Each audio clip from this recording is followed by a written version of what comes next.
காலை வணக்கம் ஐயா. இன்னைக்கு காலையில இன்னும் ஆத்துல இருந்து பெஜல் கொடுத்துருக்காங்கன்னா பிரிச்சு பார்த்தாதான் தெரியும் இன்னைக்கு காலையில என்ன பெஜல் கொடுத்துருக்காங்கன்னு. ஆஹா, அரிசி மாவுல செஞ்ச ஜப்பாத்தி கொடுத்துருக்காங்க தலைவா. இது நல்லா அப்படியே மொறுன்னு இருக்கும். இதுல பாத்தீங்கன்னா ஆனியனு நல்ல குட்டி குட்டியா கட் பண்ணி போட்டு பச்சை மிளகாலாம் போட்டு நல்ல ஒரு டிஃப்ரெண்டான டேஸ்டா இருக்கும்.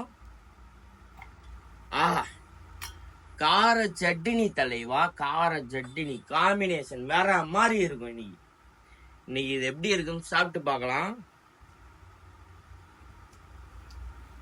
சொல்லுங்க ஐயா.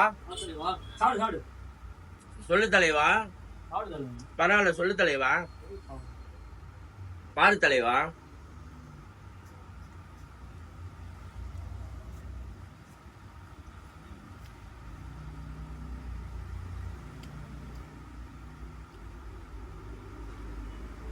சைஸ் தலைவா இருக்கு தலைவா.